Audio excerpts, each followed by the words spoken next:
Oi, eu sou Raquel Sirotti. Eu tô de volta a Moçambique.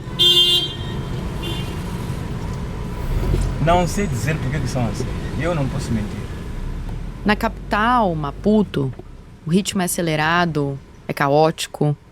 O calor que sobe do asfalto, as buzinas, o comércio informal com pilhas de roupas nas calçadas, muitas delas, aliás, descartadas pelos europeus e enviadas para a África. O trânsito intenso. E aqui em Maputo é muito difícil de dirigir? O trânsito é ruim aqui? É, muito ruim. Muito ruim, porque esses gajos não sabem conduzir. É tipo, dica.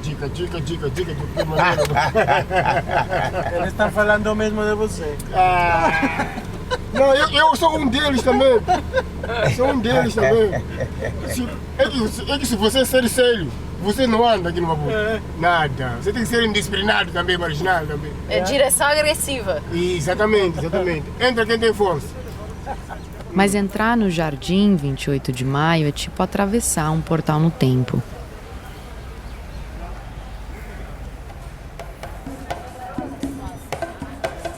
Tudo desacelera ali dentro. Os sons ficam mais abafados, as coisas ficam mais lentas. É tipo uma suspensão. Um silêncio, mas é outro ritmo.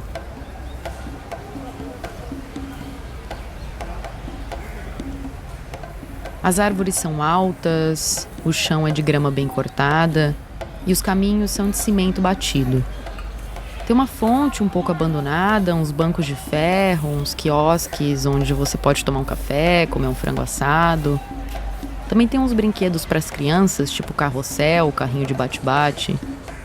É um jardim público, um desses lugares planejados com um ideal europeu de cidade. Uma estética importada que projeta um modelo de civilização com cara de Europa. Até o nome do jardim mostra isso. 28 de maio foi o dia do golpe militar em Portugal, em 1926, que abriu o caminho para o regime autoritário do general Salazar por quase 4 décadas. Bem em frente ao Museu da Revolução, que conta a história da luta de libertação moçambicana, esse jardim carrega a marca da ditadura portuguesa que sustentou as guerras coloniais na África. Mas se você perguntar para um morador de Maputo qual é o nome daquele lugar, ele não vai falar Jardim 28 de Maio. Ele vai falar Jardim dos Madjermanes.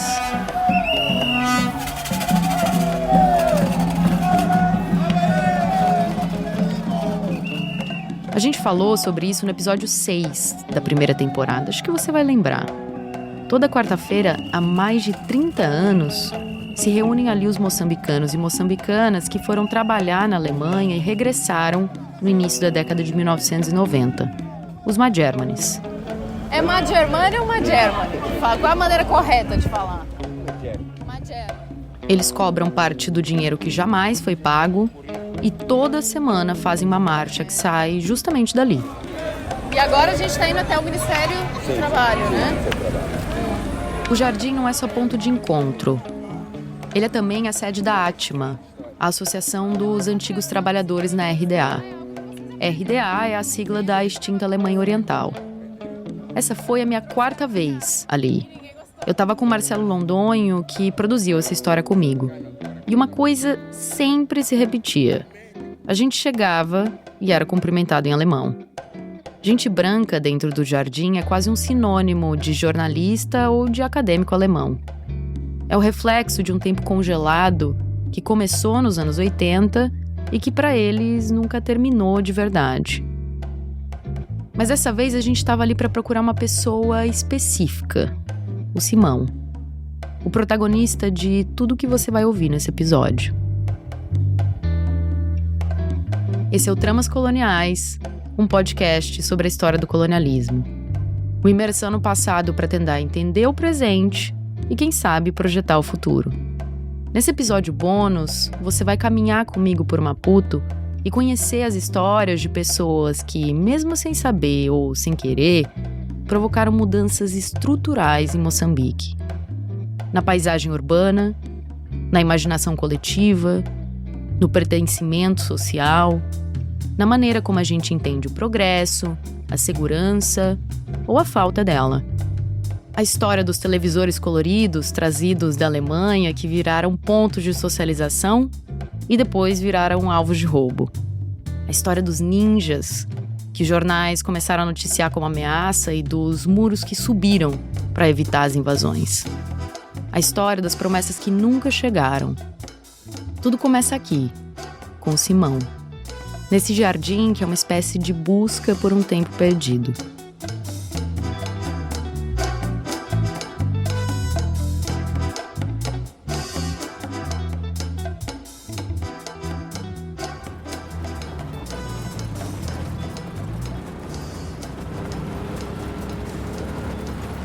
Chegando no Jardim Isma Germanis, acabou de passar em frente do Ministério do Trabalho, que é onde eles vêm toda quarta-feira fazer a marcha.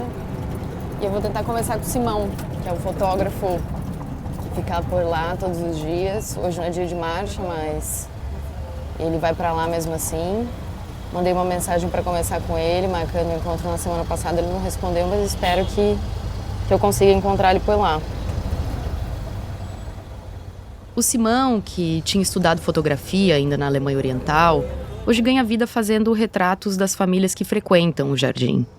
Ele também fotografa festas, aniversários, casamentos. Enquanto muitos colegas dele voltaram para Moçambique sem rumo, caíram no desemprego, ele transformou aquilo que aprendeu lá na Alemanha em um ofício. Fotografia como trabalho, não como um gesto político, nem um projeto artístico. Um jeito prático de seguir em frente num tempo em que tanta gente ficou à deriva. Eu estava ansiosa para encontrar com ele, mas o engarrafamento de Maputo não estava querendo deixar. O trânsito tá bem pesado, né? Será que tá tendo alguma coisa aqui na frente? Era o dia 26 de maio de 2025, uma segunda-feira. E aquele não era o meu primeiro encontro com o Simão. 12 dias antes, numa quarta-feira de marcha dos Madgermanis, a gente já tinha conversado um pouco. Dentro do jardim, os Madgermanis têm um espaço só para eles. Uma mesa grande de madeira descascada, uma pequena construção com um banheiro e 2 mesas de plástico onde geralmente ficam os porta-vozes. São homens mais velhos, quase sempre com calças bem engomadas, camisas muito bem passadas. Eles ficam ali conversando baixinho, em pequenos círculos. O Simão é um homem negro alto, de postura ereta, sempre bem vestido e que também sempre carrega uma câmera pendurada no pescoço e usa um colete de fotógrafo. Ele é discreto, mas não é uma figura difícil de notar. No primeiro encontro com ele, naquela quarta-feira, enquanto a gente estava ali conversando com as pessoas, o Marcelo viu o Simão com a câmera e sugeriu que a gente fosse trocar uma ideia. De início, ele respondeu com umas frases curtas, meio desconfiado. Só que o Marcelo também é fotógrafo e também estava com uma câmera. Eles começaram a conversar sobre fotografia e, aos poucos, o Simão foi se abrindo. Ele contou que tinha 23 anos quando decidiu partir para a Alemanha, em 1986. Em Maputo, ele trabalhava como mecânico e cuidava dos carros de uma padaria de um comerciante indiano. Fazia o serviço bem feito, mas sabia que ali não tinha muito futuro. A promessa na Alemanha Oriental era de um bom dinheiro e formação técnica. Era a chance de uma vida melhor. O Simão, que nunca tinha saído de Moçambique e que não falava alemão, decidiu arriscar. Só que nessa ida, nós outros pensávamos que fosse uma ida benéfica para nós, que muita história, a ida para lá ninguém contou-nos. O governo tudo escondeu para nós. Durante essa nossa primeira conversa, de vez em quando o Simão tinha que parar, porque aparecia alguém pedindo para ele fazer uma foto. Quer tirar uma foto? Ah, vai lá. Espera aqui, vai lá. Era para isso que ele estava ali, né? Mas a gente queria saber mais daquela história. Por que a ida para a Alemanha não foi benéfica? Como era a vida por lá? E o que ele sentiu e viveu quando voltou para Moçambique? Eu peguei o contato do Simão, depois mandei uma mensagem e a gente combinou de se encontrar no jardim na semana seguinte, no dia 26. Chegando no Jardim dos Madgermanis agora. Vou ver se eu consigo encontrar o Simão. Ele fica por aqui todos os dias. O jardim tá meio vazio, mas tem muitos brinquedos de criança, carrinho de bate-bate.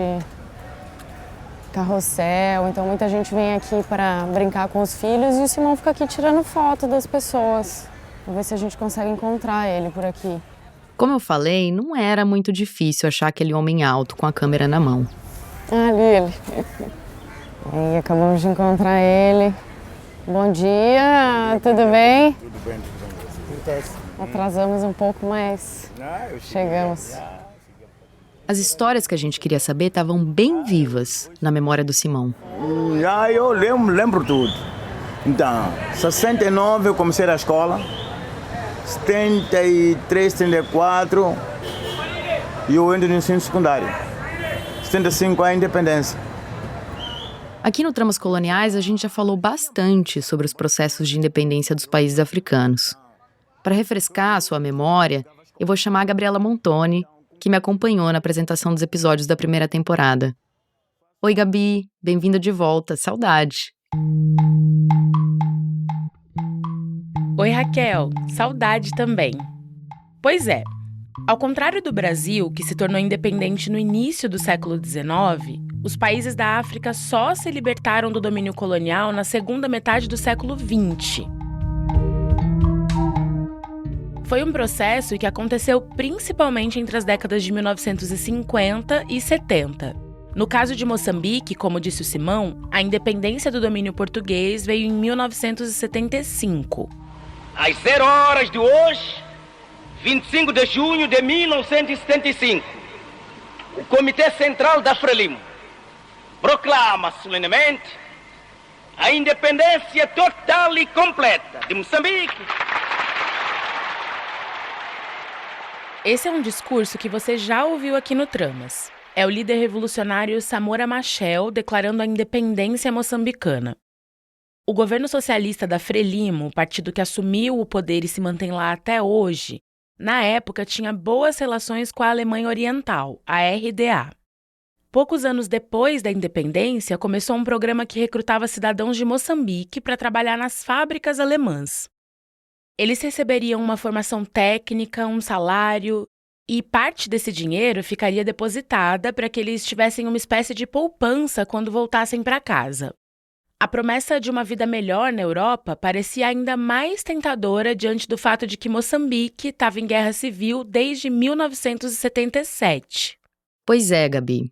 Em meados dos anos 80, o Simão concluiu o ensino médio, se formou como mecânico e passou pelo serviço militar obrigatório.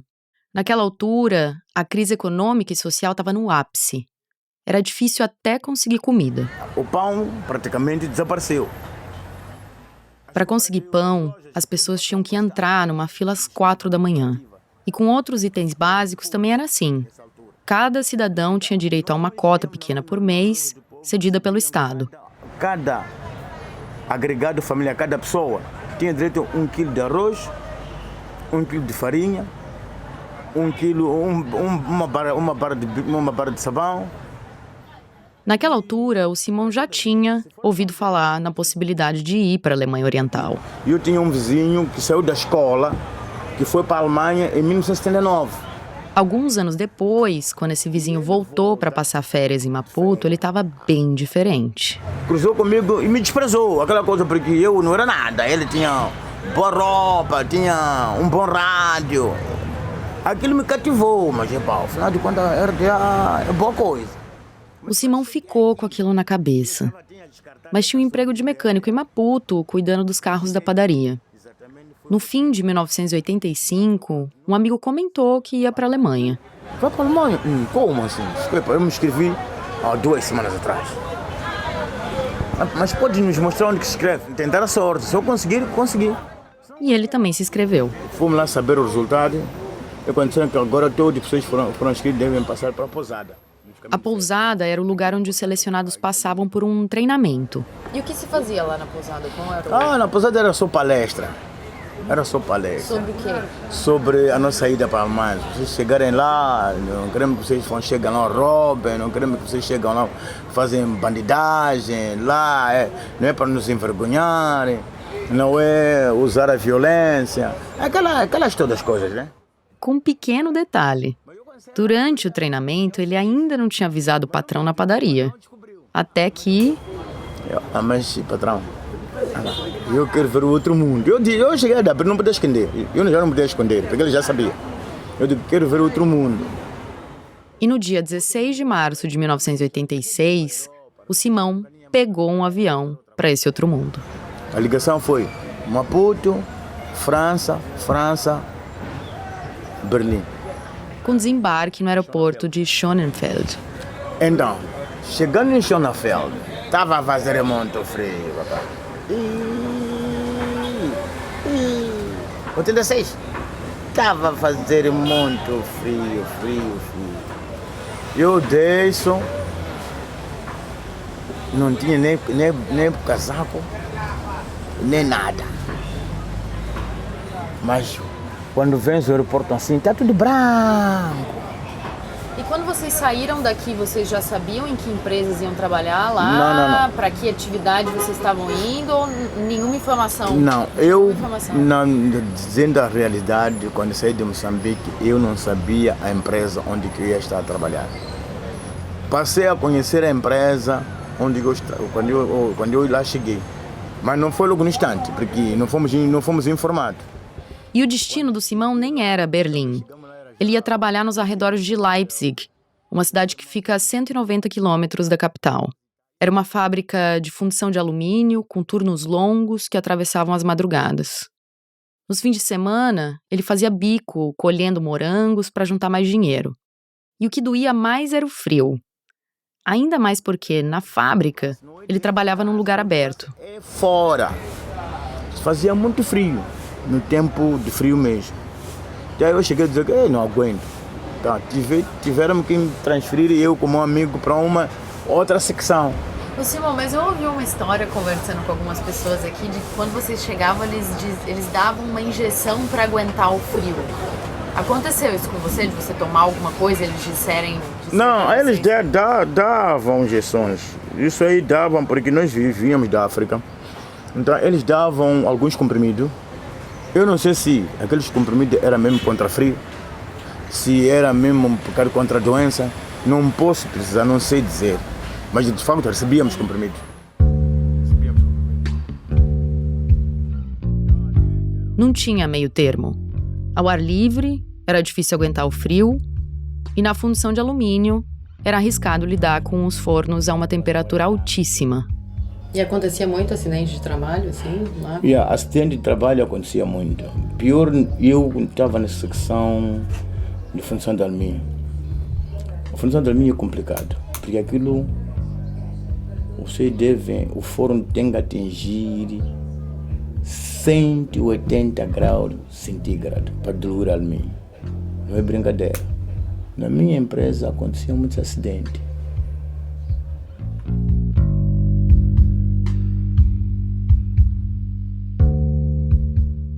O contrato do Simão para trabalhar na Alemanha Oriental ia de 1986 até 91. Mas em 1989... Poucas vezes é possível testemunhar um acontecimento e ter certeza de que a história, com H maiúsculo, está sendo escrita diante de seus próprios olhos. Este certamente é um desses momentos. Em ritmo de batucada, de alegria, na beira do Muro de Berlim, as pessoas estão aqui comemorando a abertura do Muro de Berlim. Com a queda do muro e a reunificação da Alemanha, o Simão e milhares de outros trabalhadores estrangeiros foram descartados. Era gente de Moçambique, Angola, Cuba, Vietnã, Polônia e de outros países vinculados ao bloco soviético. O governo alemão negociou a antecipação do fim dos contratos e o chefe da fábrica onde o Simão trabalhava deixou bem claro. O nosso chefe disse o seguinte: quem quiser ficar aqui, fica. Mas vai ficar com a sua conta própria. O governo não vai se responsabilizar por essa pessoa. Porque o contrato do governo já terminou. Quem quiser ficar, fica. Mas pela sua conta própria. Os trabalhadores tinham duas opções. A primeira era voltar imediatamente para os seus países, recebendo 70% do salário adiantado como compensação, além de uma passagem aérea e apoio logístico. A segunda era ficar até o fim do contrato, mas por conta própria, sem direito à compensação do salário. Muita gente decidiu voltar, E uma das principais causas para não querer ficar mais na Alemanha era o racismo. Durante todo este tempo, o racismo esteve escondido na RDA. Esse é o documentário Adeus RDA, dirigido pelo Licínio Azevedo, cineasta e jornalista brasileiro radicado em Moçambique. Num trecho do filme, a gente vê essa mulher alemã dizendo que o racismo era velado. Mas outros depoimentos são bem mais diretos. Tem uma entrevista com 4 jovens skinheads neonazistas alemães, 2 deles usando camisetas com suásticas enormes no peito. Não temos nada contra estrangeiros que vêm como turistas ou estão de visita. Estes são bem-vindos, mas a hospitalidade tem limites. Para estabelecer estes limites, vamos utilizar certos métodos ditados nos momentos, e isto inclui a violência. Aqueles que ainda querem vir, ouvem isto e ficam com medo.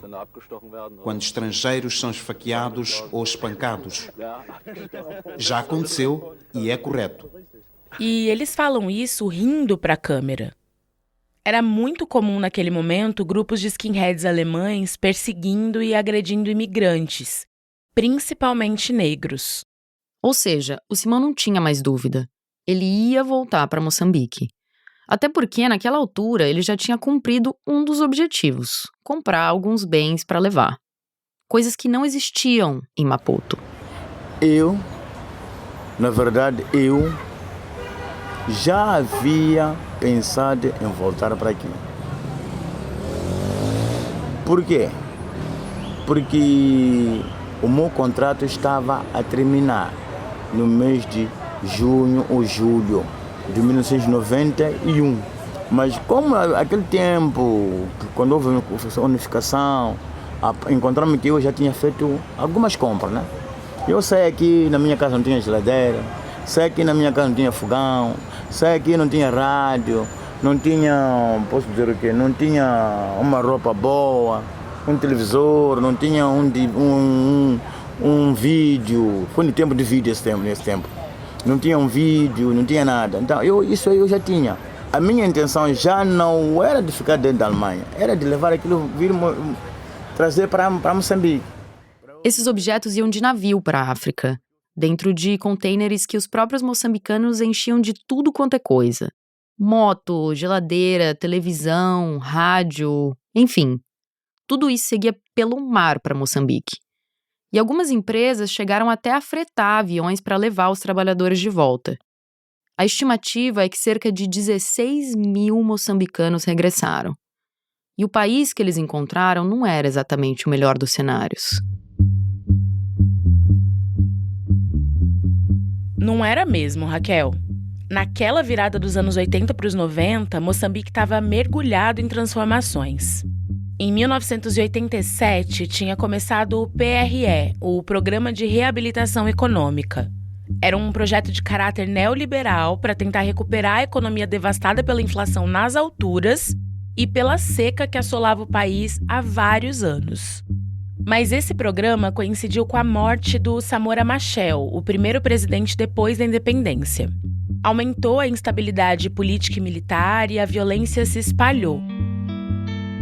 Para piorar, vieram as epidemias de AIDS e cólera que devastavam as camadas mais pobres da população. A guerra civil já durava mais de uma década, com mais de 1 milhão de mortos, seja por fome ou nos combates entre a Frelimo e o partido de oposição, a Renamo. Esse foi o cenário que recebeu aqueles 16 mil moçambicanos. Só que eles também voltaram transformados.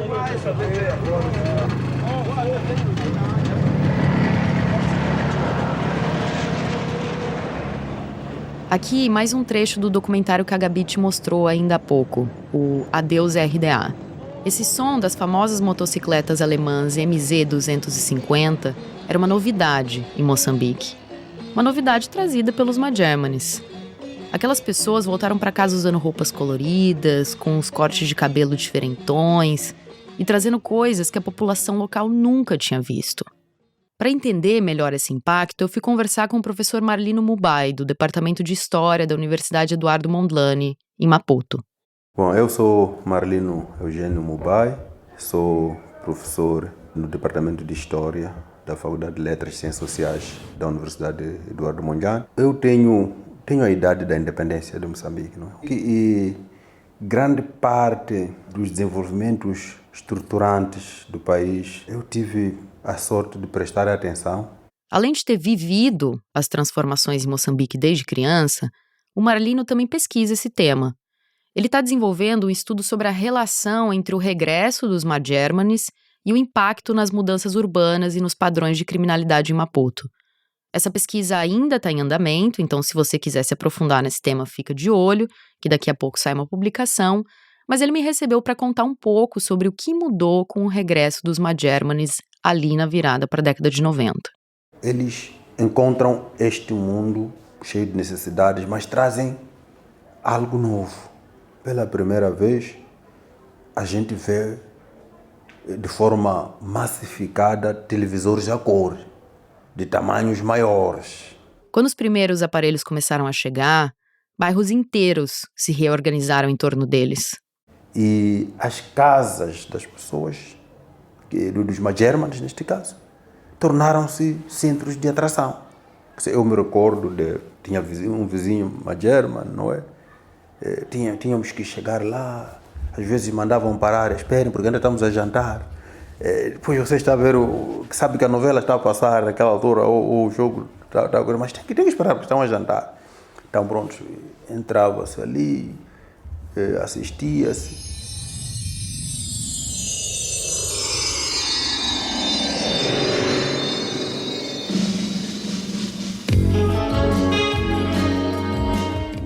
Eu diria que antes dos Majermanes, o mais popular do Brasil era a seleção de futebol. Com a chegada dos Majermanes, as telenovelas é que assumiram a ideia do que era o Brasil. Muito bem, Sassá Mutema, depois desse apelo tão emocionado para que a professora Clotilde volte a Tangará, vamos passar as perguntas que tanto interessam à população de Tangará. Sim, senhor, o senhor pode fazer a pergunta. Bom, a primeira pergunta... E esses Lima Duarte eram conhecidos em qualquer lugar, toda a gente conhecia. E uma das primeiras novelas que eu me recordo que fez muito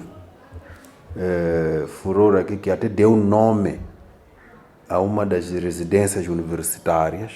Aquela residência universitária ao pé do arquivo histórico chama-se Tangará. Tangará por causa de uma telenovela que rodava num local chamado Tangará, lá no Brasil, não é? Se o povo quer que eu seja prefeito de Tangará, então eu sou candidato a prefeito de Tangará. A novela era O Salvador da Pátria, de Lauro César Muniz, que passou no Brasil entre janeiro e agosto de 1989. O Lima Duarte fazia um dos seus personagens mais famosos, o Sassá Mutema, um trabalhador rural apaixonado pela professora Clotilde, interpretada pela Maite Proença. A senhora viu o que eu disse? Eu ouvi, Sassá. O padre de Tangará, o padre novo, ele é muito meu amigo. A gente pode conversar com ele, marcar direitinho, para acertar direitinho, para marcar o dia do nosso casamento. Muito bom. Bom saber também, né, que alguma coisa do Brasil também começou a chegar em Moçambique a partir disso. E aí onde o Brasil entrou nas casas moçambicanas. Então, os Majermanes eram efetivamente a elite do momento.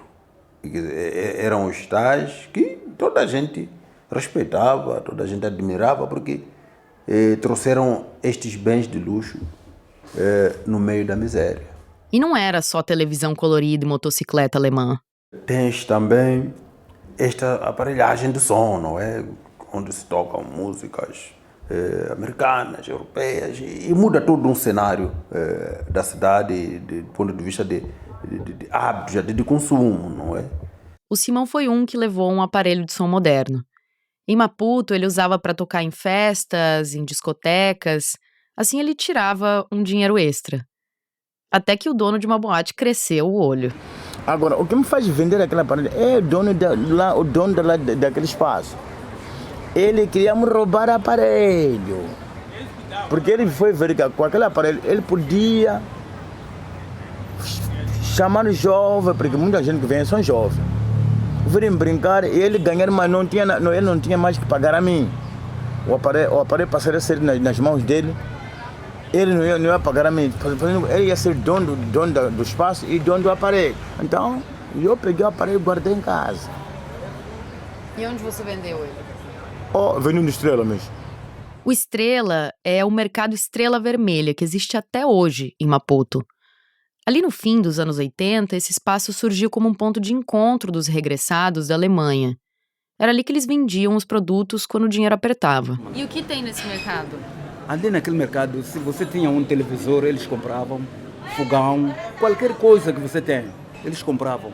É quando se cria o mercado de Estrela Vermelha. Quem cria o mercado de Estrela Vermelha são regressados. Até hoje, né, o mercado? Já é outra coisa. É outra coisa já. Esse homem que a gente ouviu agora é o José Eduardo. É um colega do Simão, também Magermani, que estava ali no jardim. E como o mercado Estrela fica bem perto, tipo 10 minutinhos andando, a gente foi até lá juntos. Onde começa o mercado? Aqui já é...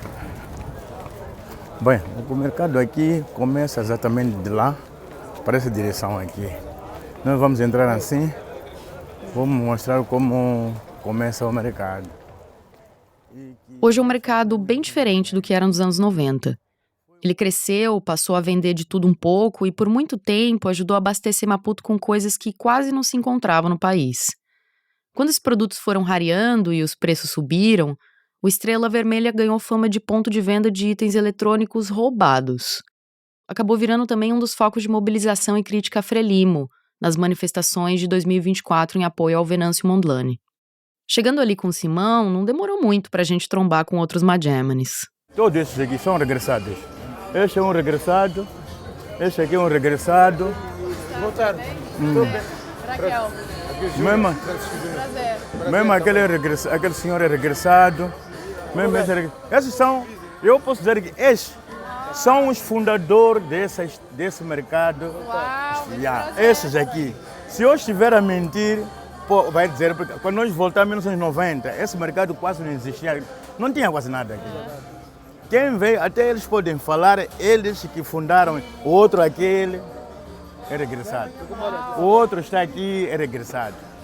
Nós estamos fazendo uma reportagem com o Simão sobre os regressados que trouxeram tecnologia, que trouxeram geladeiras, que trouxeram sistemas de som, que trouxeram videocassete. Videocassete. Tá aí um objeto importante nessa história. Aliás, dependendo da sua idade, talvez você nem saiba direito o que é um videocassete, né? É aquele aparelho que grava e reproduz fitas de vídeo, as fitas VHS. Lembra que o professor Marlino Mubai falou sobre os televisores? Mas não eram só televisores que eles trouxeram também vídeos cassetes, VHS. Esses exibiam filmes dentro das residências.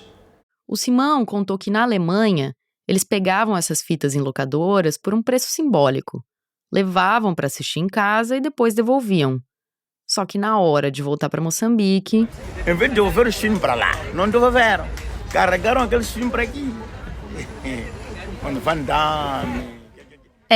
O Jean-Claude Van Damme fez muito filme de artes marciais nos anos 80. A sensação internacional das artes marciais agora em O Grande Dragão Branco. A verdadeira história de um campeão. E esse tipo de filme virou sucesso em Moçambique, nas sessões que os Magermanis faziam em casa com os videocassetes. Aliás, como lembra o professor Marlino... Dos vários filmes que ganharam popularidade no momento, o dos ninjas é que atraiu a atenção de muita gente.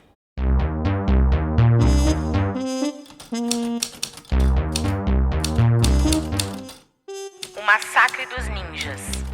Insegurança em Maputo. Eles transformam as noites de Maputo num inferno. Cansada de tanta insegurança, a população reage com violência. Essa manchete abria a edição de 4 de outubro de 1991 do Jornal Ilustrado, uma publicação portuguesa. A foto de um corpo queimado no chão ocupava metade da página. A reportagem dizia que os linchamentos já tinham resultado em 35 mortes. E o tom era o mesmo nos jornais de Maputo, como na edição de 16 de outubro de 91 no Diário de Moçambique. População furiosa mata mais um ladrão. Dessa vez, o ninja foi surpreendido no bairro de Muave. O tal larápio, conhecido como Amadeu, arrombou a porta de uma residência, tendo em seguida subtraído uma pasta de roupa que se encontrava na sala. Ele acabava de sair da prisão, onde estava detido por roubo de aparelhagem sonora. Não foi por acaso que o Simão vendeu aquele aparelho de som que ele tinha trazido da Alemanha. Para mim, ter a rádio para tocar, fazer barulho, chamar bandidos, já não me interessava nada. O que me interessava já era sair daquele barulho e eu ter minha casa com a minha família. É isso que eu fiz. Essas personagens de ninjas, basicamente, são personagens mascaradas, que fazem assaltos ou lutam mascaradas, por aí em diante. Aqui de novo o professor Marlino Mubai falando sobre as fitas VHS com os filmes de ninjas que vieram da Alemanha. Aquela personagem é apropriada pelos moçambicanos e passam a designar os assaltantes que emergiram naquela altura como ninjas. O que estes assaltantes faziam? Tiravam? Tiravam basicamente estes bens de luxo que os Magermanes traziam. Mas também acercavam as pessoas na rua, agrediam. Então dizia-se que cuidado com os ninjas. E essa figura foi se popularizando, mas ganhando inspiração nestes filmes trazidos pelos Magermanes. Esses assaltos e as reações da população marcam uma mudança significativa na dinâmica social em Moçambique. Porque anteriormente o banditismo era basicamente focado no roubo de bens alimentícios. Uma das vítimas do roubo, um dos produtos do roubo mais popular aqui nos bairros suburbanos de Maputo era o pato. O pato, a galinha. Era isso que as pessoas furtavam naquele período da Guerra Civil. Para comer. Acho que adivinha por que o pato. O pato é mudo. Não faz barulho, alguém leva e pronto. Então, o pato, grande parte dos julgamentos populares que eu assisti, mas também estão documentados no Jornal Notícias, eram indivíduos que tinham roubado patos. Só que a Guerra Civil também fez aumentar a circulação de armas no país, inclusive de militares que desertaram. Agora imagina quantas armas estavam nas mãos de civis. Que havia aquela situação de criação das forças locais, que eram distribuídas armas. Então havia muita arma não controlada. É essa arma que os ninjas vão usar para virem bater a sua porta, arrombar a sua porta, levar esse televisor que trouxe da Alemanha, que não sei qual. E isso, para mim, do ponto de vista de investigação, faz uma grande mudança no nosso conceito do que é crime e como é que o Estado está preparado para responder a novas formas de crime. Já não saímos de ladrões de patos para ninjas, indivíduos armados, que sabem que você está dentro de casa, mas ainda mesmo assim querem vir buscar as coisas. O que causou uma mudança na própria arquitetura da cidade, porque a população tenta encontrar formas de se proteger. E a forma como que encontram é o gradeamento de casas, que não havia antes. É a construção de muros de vedação altos, que não havia antes. E para quem conhece a cidade de Maputo hoje, pode pensar que isto foi sempre assim. Não foi. E o impacto também chegou ao direito. Se não tinhas crimes de assalto à mão armada, agora já é necessário legislar, mudar a legislação para tomar conta desse tipo de crimes, que é um novo tipo de crime. É algo que as nossas penas aqui eram tidas como brandas. Então há uma série de revisão das nossas leis para acomodar esta nova onda de crimes de rapto, assalto à mão armada, por aí diante, que antes não estavam integrados. Como eu falei, a pesquisa do professor Marlino Mubai ainda está em desenvolvimento. Então ele tem todo o cuidado de evitar qualquer conclusão precipitada. Basicamente, essa é a síntese desta pesquisa e continuo a trabalhar nas matérias no sentido de explorar outras nuances que possam aprofundar esta ligação. Não estou a argumentar que somente o regresso dos Magermanes é que provocou estas alterações. Olho para uma combinação de fatores, mas que tem nos Magermanes um fator determinante, razão pela qual não é acidental que estes assaltantes tenham usado a denominação de ninja.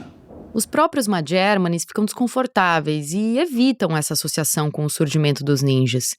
Eles dizem que esse fenômeno é anterior a eles. Eu cheguei a perguntar sobre isso para o Simão. Porque a gente viu uma história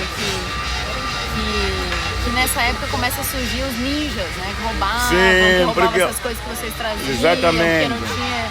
Que história é essa? O senhor lembra disso? Lembro, porque aquilo ali foi o tempo em que nós voltamos. Ele disse que lembrava, mas acabou desconversando.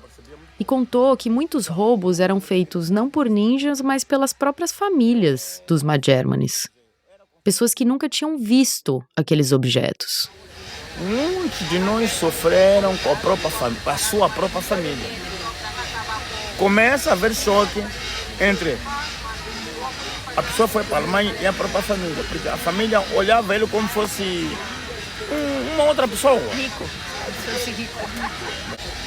Mas diziam que foi roubado, mas não era verdade. A família abocanhou. É a população interna, é que eu digo, a própria família ficava contra si. Eles arranjavam uma forma de fazer desaparecer todos os televisores, os letreiros, os ninjas apareceram, quando não é ninja coisa nenhuma.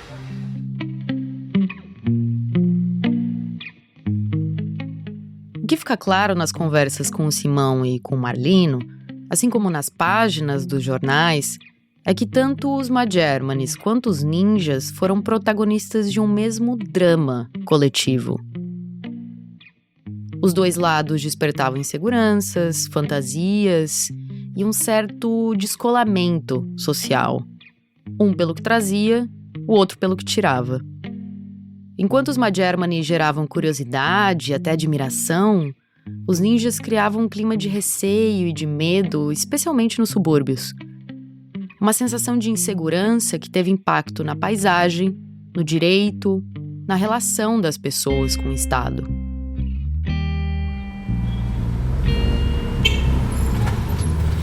Lembra aquele carro onde a gente estava no começo do episódio?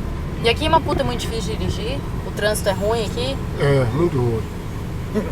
Muito ruim, porque esses gajos não sabem conduzir. É dica. Ali a gente estava a caminho da casa do Simão. Porque toda essa história que a gente está te contando é um jeito bem concreto de falar desses enormes processos políticos, econômicos e sociais, como a globalização, a gentrificação, a criação de mercados informais, o neoliberalismo. Coisas que a gente geralmente pensa a partir da Europa, dos Estados Unidos, mas que também se construíram no dia a dia dos países africanos de maneiras bem específicas, com a precarização do trabalho, com a criminalidade, com efeitos diretos na vida das pessoas, e efeitos que se estenderam por muitos e muitos anos.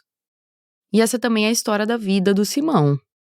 Já tinha ficado claro nas conversas com ele no Jardim dos Magermanes, no Mercado Estrela Vermelha, mas a gente quis mergulhar num universo ainda mais pessoal, na casa dele, com a família dele. A minha família é essa. Essa é a minha neta, filha da minha. É uma casa cercada por muros altos e um portão de ferro. Ele estava ali com a esposa. E como é o nome da senhora? Marta. Marta? Prazer. Temos 4 filhos. 3 meninas e um rapaz. A netinha estava de saída. Tchau, tchau. Tchau. A casa não tem nenhuma foto dos tempos da Alemanha, mas a memória dele guarda todos os detalhes. Quando Simão voltou, ele não sabia que o governo não ia pagar aquela parte prometida do dinheiro. Não sabia que os Majermanes teriam que cobrar esse pagamento numa espécie de protesto eterno, uma marcha que sai toda quarta-feira há mais de 30 anos. Ele não sabia nem qual era o cenário real de Moçambique. O que eu queria saber era saber de que o tempo que nós trabalhamos lá, chegando aqui em Moçambique, íamos receber todo o dinheiro por inteiro ou não? Essa parte que eu queria saber. E até hoje ele lembra de um amigo que voltou 4 meses antes. Para convencer o Simão a voltar também, ele não contou que o dinheiro era pouco e que a situação do país era grave. Se ele soubesse de todos os detalhes, talvez ele tivesse ficado na Alemanha, mesmo sem um emprego na fábrica de alumínio. Eu ficava por lá. Eu ia começar a nova vida. Nova vida o quê? Era começar a procurar um novo emprego lá. Eu trabalhar para começar a destacar zero. Mas o meu amigo não me disse nada, me traiu. Até hoje, o Simão tem dificuldade para fazer novas amizades na vizinhança. Agora, não é fácil. Por isso, para mim, torna-se difícil ter novas amizades. Porque, sabe, amizade, para criar uma amizade com alguém, não é de hoje para amanhã. Eu preciso ter um amigo que te conhece como vizinho, bom dia, boa tarde, isso eu tenho. Mas amizade eu sair com ele, passear, não. Amizade mesmo, só no Jardim dos Majermanes, com aqueles que compartilham a mesma experiência, com aqueles que se conectam pelo passado. Muita gente que estão ali sofreram as mesmas consequências que eu sofro. Fui para a Alemanha, não recebi nada. Até a nossa conversa, muitas vezes falamos do nosso passado. Quando estou no jardim, eu estou mais seguro porque conversamos do nosso passado. Falamos do nosso passado. Agora aqui vou conversar o passado com quem aqui?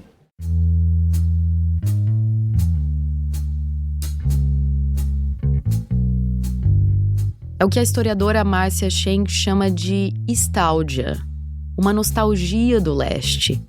Não só pela vida que se levou na Alemanha Oriental, mas também como crítica moral e política à vida que se leva hoje.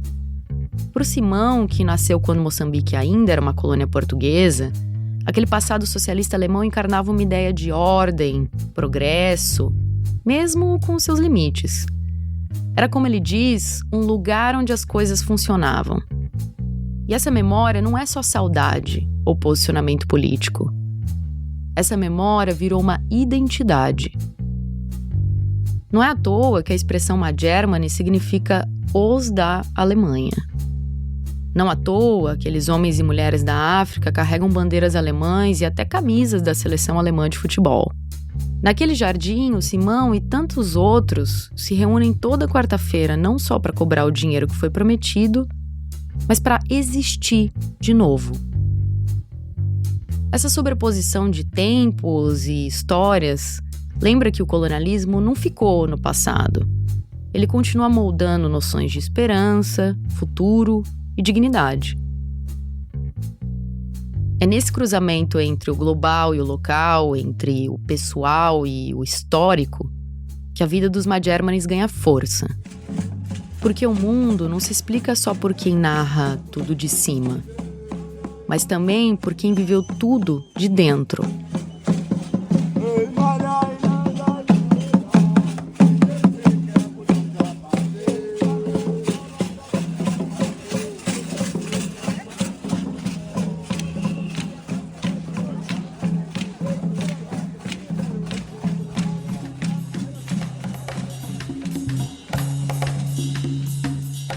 Esse é o Tramas Coloniais, um podcast documental com realização da produtora Escuta Aqui e apoio do Instituto Max Planck de História e Teoria do Direito, Departamento Regimes Históricos de Normatividade. Esse é um episódio bônus da primeira temporada, que é sobre o colonialismo na África. Se você ainda não ouviu a temporada, vai lá. São 7 episódios com viagens para Moçambique, Namíbia, Gana, Nigéria e um monte de histórias surpreendentes. Tudo disponível no Spotify, nos tocadores de áudio, no YouTube e no site tramascoloniais.com.br. Você também encontra a gente buscando por Tramas Coloniais no Instagram. A pesquisa, a produção e as entrevistas desse episódio foram feitas pela Raquel Sirotti com o apoio do Marcelo Londonho. A Raquel apresenta o episódio com a Gabriela Montoni. Eu, Rodrigo Alves, sou responsável pela direção geral e pelo roteiro. A Clara Costa faz a edição, a mixagem e o desenho de som. A trilha sonora é original, composta pelo Gabriel Falcão. As locuções da Raquel foram gravadas no Estúdio Rastro, no Rio de Janeiro, com a supervisão técnica do Dani Di. A ilustração da capa do episódio foi feita pelo Marcelo Londonho a partir da identidade visual do Tramas Coloniais, criada pela artista Maiara Ferrão. E o site foi desenvolvido pela Mariana Tavares. Nesse episódio você ouviu áudios de reportagem da TV Globo, da novela O Salvador da Pátria, também da Globo, do discurso de independência de Moçambique, do documentário Adeus RDA e do filme O Grande Dragão Branco. Gostou da história? Conta pra gente qual parte você mais curtiu, deixa um comentário no Spotify ou no YouTube, marca a gente nas redes e quem sabe o Tramas volta em breve com mais uma temporada. Muito obrigado pela escuta e até mais.